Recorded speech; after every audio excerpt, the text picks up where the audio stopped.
We're going to be dissecting this jumper pack. A buddy of mine picked this up today at a flea market for like $1. It doesn't work. It's got this test button here. Nothing's coming up. We kind of fooled with it a little bit earlier. The plug, it looks like you're supposed to plug an extension cord into it. The plug is real loose and wobbly, so I'm guessing probably this broke and somebody quit charging it up. Other than that, I mean, it looks like it's all there. You know, it's got some fancy features on it. I've got a jump pack that I use, and it doesn't have any of this fanciness on it. So I've never had one of these things apart. I just did pull the screws out. If you look, you can't see, but if you were to look down there with a flashlight, there's these little screws. So I just pulled these screws out. There's I don't know, there's a half dozen of them all the way around here. And you can lift up on this. It just separates real easy, and it looks like it's just a plug that's just strapped into this thing, and just a big sealed lead acid battery, which is kind of what you'd expect. So I'm gonna go ahead and unstrap this thing and see if we can, I don't know, see if we can fix that, and that might be all this thing needs. Well, 2 little screws remove the strap out of there, and it's just a plug. It's got a connector on it that I just disconnected, and you can see that the prongs are something ain't right in there. I'm gonna see if I can take this apart and fix it, you know, sort of jerry rig it. If I can't, maybe I can find one, you know, 15 volts, 600 milliamp. All right, so I popped the clamshell apart with a screwdriver, and the prong, this doodad here is supposed to be the prongs. There's a mechanism there that's a fiddly little plastic thing that broke, and that's what was, you know, that's what was rattling around in there. So the thing that retained the prongs had snapped. But there are, now this is not plugged in, this extension cord is not plugged in.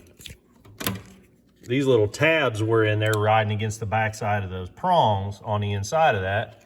So I just stabbed these tabs into this extension cord like so, and then we can plug the extension cord in and not get bit.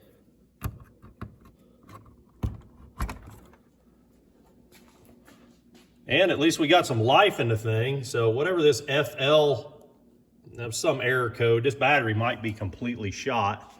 But the light switch, that little light comes on now. I don't know what that FL % is supposed to mean. I'm sure it's some kind of error code. I don't hear nothing humming. Of course, I really wouldn't expect to hear that thing buzzing. That's the charger right there. So what we can do, because, you know, all this thing is it's a sealed lead acid battery with jumper cables off of it. I mean, that is it. That's essentially all it is. You know, it's what's that say? 12 volt, 18 amp hour, 20 HR1. I don't know what that's supposed to mean. What we can do is just put a battery charger on this thing and, you know, just sort of do away with the whole plug-in, you know, AC system and see if this thing will even take a charge. So I'm going to put this on the old battery charger, and if that works, then we might just, you could clamp, you know, on the battery charger, just clamp to clamp, and, you know, they get you by. So I'm going to go plug it in, see what it looks like. Well, I've been out here for, I don't know, a couple hours messing around with other stuff. I come over here to check on this thing, and it wasn't doing nothing. So, you know, it was reading like 0. I'd unplug it, plug it back in. It'd be like 1%. So you know, if you got problems out of your batteries, you know how these newer chargers are, they can be kind of finicky. So I broke out my old school. I don't know if the gauges work on this thing at all. It started humming when I plugged it in, and I put a meter on it, so it's pushing like 15 volts, something like that right now. So we're gonna let that sucker sit on there on manual all night, and we'll check on it tomorrow and see what it's doing.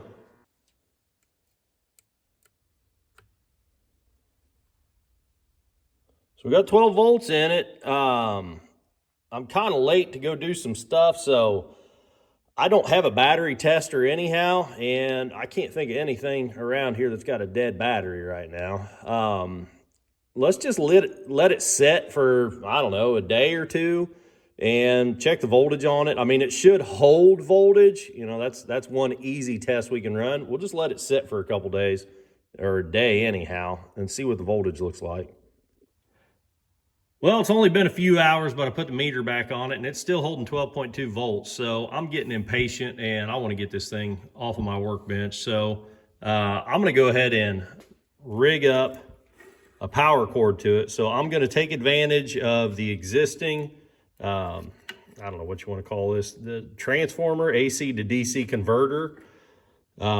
So again, it had those little metal prongs in it. I clipped those off. So the two, power wires, of course, one goes to neutral, one goes to 120 volts. I clipped those prongs off and put butt connectors on to a pigtail of wire that I'm sure this came off of some sort of small appliance that I save all the wires for this sort of stuff. So I crimped them on there. They're holding real tight. I'm going to go ahead and slide this heat shrink tube up over it and shrink that tubing, just sort of protect it, make sure we don't have any shorts or anything in that connector. And then I'm going to try to put this clamshell back over it, tuck it back into the box. Well, I was trying to think of a prettier way to run that wire out, but there was already a hole in this big casing, and it just worked out to reuse that strap, sort of put the thing back in there like it was. I put 2 zip ties. I just drilled a couple of holes in this thing. 2 zip ties for strain relief so somebody doesn't jerk it out of there, because, it's a fragile little connection there with them butt connectors. I'm going to go ahead and stick these 2 clamshells back together, use all the existing screws, get it all put back together, and we'll see what it looks like.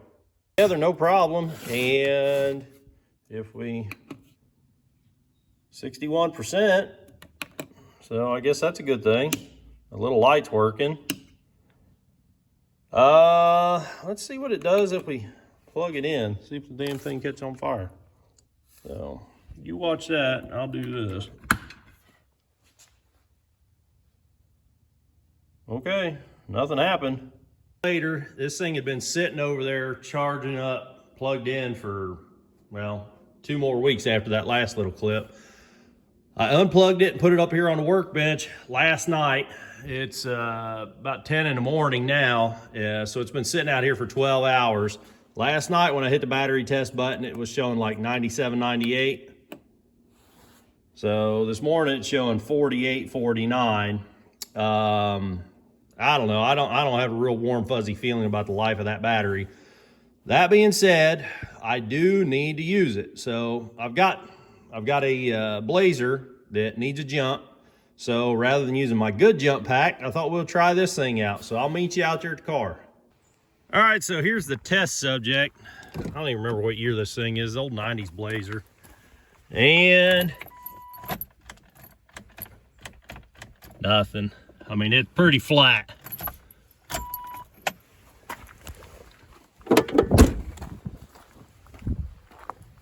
This thing's got some kind of a drain. I don't know, I thought it was the alternator, and it wasn't. It's something in the wiring. So I'm not super worried about it. This thing sits out here. If it sits out here for more than just I don't know. If it sits out here for a week, the battery dies. And the side post is, those things are a pain in the butt to deal with anyhow, but this clamp is not working real well on it. That post has been modified slightly, so we'll see if we got a decent connection there.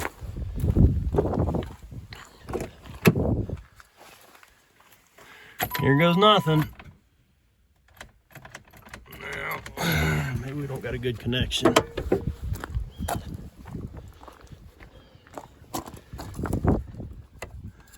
I don't know.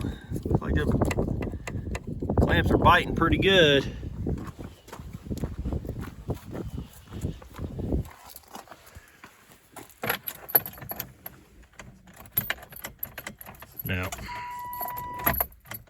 No, I think our jump pack is, battery is just shot.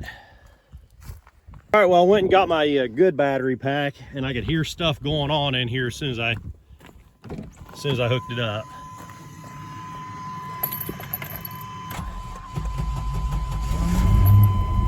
There we go. Okay, so that battery's shot in that other pack for sure.